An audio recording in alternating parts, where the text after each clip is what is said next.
اعوذ باللہ من الشیطان الرجیم بسم اللہ الرحمن الرحیم نحمده ونصلي ونسلم على رسوله الكريم اما بعد فاعوذ باللہ من الشیطان الرجیم بسم اللہ الرحمن الرحیم۔ عزیز ناظرین، میرے محترم سامعین، السلام علیکم ورحمۃ اللہ تعالی وبرکاتہ۔ آج میں پھر آپ حضرات کے سامنے اہم سوالوں کے جواب دینے کے لیے حاضر ہوا ہوں۔ آج ایک اہم سوال ہے کہ بھائی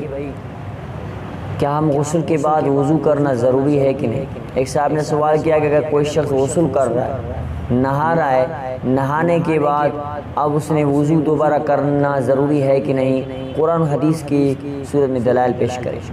بھائی قرآن اور حدیث کی صورت میں دلائل ایک حدیث آپ کے سامنے پیش کرتا ہوں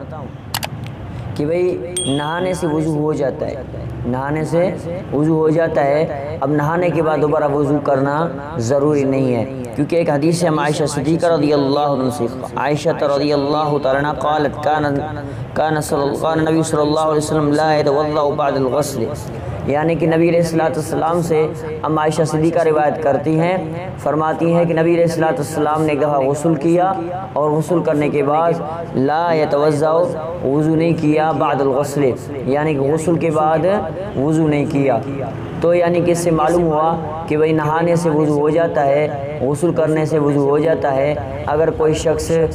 نہانے کے بعد فوراً نماز پڑھ لیتا ہے تو اس کی نماز صحیح ہوگی، یعنی اس کو وضو نہیں کرتا ہے دوبارہ یا آدھا وضو کا نہیں کرتا ہے تو کوئی ضرورت نہیں ہے۔ یعنی ایک اور دوسری بات ہے کہ بعض دفعہ ایک صاحب نے سوال کیا کہ بھئی کہ ہم بعض دفعہ ایسے مسجدوں میں جاتے ہیں جہاں پانی نہیں ہوتی، کہ ہم نے سنا ہے کہ وضو کی نیت کرنے سے وضو ہو جاتی ہے، کیا یہ بات صحیح ہے یا اس میں کوئی تردد ہے؟ کہ بھئی آپ کی بات بالکل غلط ہے کہ بھئی نیت سے صرف وضو کی نیت کرنے سے وضو کافی نہیں ہوگی، وضو نہیں ہوگی۔ ہاں یہ بات ہے کہ اگر آپ ایسی جگہ پہ جاتے ہیں جہاں پانی نہیں ہوتا ہے تو قرآن مقدس کی دلائل کی صورت میں قرآن نے فرمایا کہ وَلَا يَتَيَمَّمُ الصَّعِيدَ الطَّيِّبَ، یعنی کہ آپ پاک مٹی سے تیمم کرو، ہاں آپ پاک مٹی کے ڈھیلے سے تیمم کرو، وہ وضو کے ہی مقابلے میں ہے۔ یعنی کہ اگر کوئی شخص مسجد میں جاتا ہے صرف نیت وضو کا کرتا ہے تو اس سے وضو نہیں ہوگی، میں وضو کی نیت کرنے سے وضو نہیں ہوتا۔ یعنی کہ بھائی ہم اس بھائی کو جواب دیتے ہیں کہ آپ نے بات بالکل ہی غلط سنی ہے۔ ہاں اگر ایسی بات ہے تو آپ وضو کا نعم البدل تیمم ہے، یعنی کہ تیمم کریں اور تیمم کرنے سے آپ کو وضو کا ثواب ملتا ہے، نماز پڑھنے سے وہی ثواب آپ کو تیمم کرنے سے بھی مل جائے گا۔ اور آخری اور اہم سوال یہ ہے، ایک صاحب نے فرمایا کہ ہم سعودی عربیہ میں رہتے ہیں، کہ پہلے ہم پاکستان میں تھے اب سعودی عربیہ چلے گئے ہیں، پہلے آب زمزم کے پانی سے ہم پانی کے لیے بہت ترستے تھے، اس کے پینے کے لیے، اس کے چھونے کے لیے، اس کے دیکھنے کے لیے ترستے تھے۔ اب ہم سعودی عربیہ میں آ گئے ہیں کہ ہم دیکھ رہے ہیں کہ کوئی اس سے وضو کر رہا ہے، کوئی نہا رہا ہے، کہ ہمیں بات سمجھ میں نہیں آ رہی، ہمیں ہمارے اس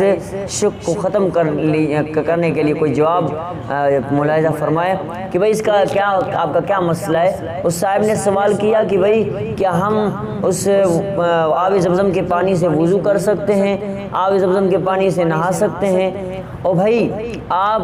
آب زمزم کے پانی سے وضو کر سکتے ہو، بلا شبہ کوئی مسئلہ نہیں ہے۔ ہاں اس کے لیے کچھ بات یہ ہے کہ اگر آپ کو غسل جنابت ہوئی ہے، آپ کو غسل جنابت ہوئی ہے تو غسل جنابت کو اتارنا آب زمزم کے پانی سے مکروہ ہے اور حرام کر دیا گیا ہے۔ اور پلید کپڑے کو جو آئے نا، پلید کپڑے کو بھی آب زمزم کے پانی سے دھونا بالکل حرام ہے اور ناجائز ہے اور مکروہ تنزیہ ہے۔ یعنی کہ بات سمجھو کہ اگر کوئی شخص تبرک حاصل کرنے کے لیے اس پانی سے وضو کرتا ہے تو یہ جو ہے نا اس کے لیے کوئی اہم بات نہیں ہے کہ وہ اس کا جو ہے نا وضو صحیح ہو جائے گا۔ تبرک حاصل کرنے کے لیے پانی جسم پہ چھڑکتا ہے، اپنے جسم پہ ڈالتا ہے، نہانے کے لیے تھوڑا سا جسم کو ٹھنڈا کرتا ہے کہ تبرک برکت حاصل ہو جائے، تو ایسے کرنے کے لیے صحیح ہے۔ یعنی کہ بھائی بھائی اس کا پینا موجب خیر و برکت ہے، اور چہرے پر، سر پر اور بدن پر ڈالنا بھی موجب برکت ہے، یعنی کہ اس کی برکت حاصل ہوتے ہیں۔ نہایت زائل کرنے کے لیے اس کو استعمال کرنا بالکل مکروہ ہے، یعنی کہ یہ بالکل خراب ہے اور ناپسند ہے کہ اس کو ضائع کر دینا، اور پلید کپڑے کو دھونا بالکل حرام ہے، اور پلید جسم کو، جس نے جنابت کو آب زمزم کے پانی سے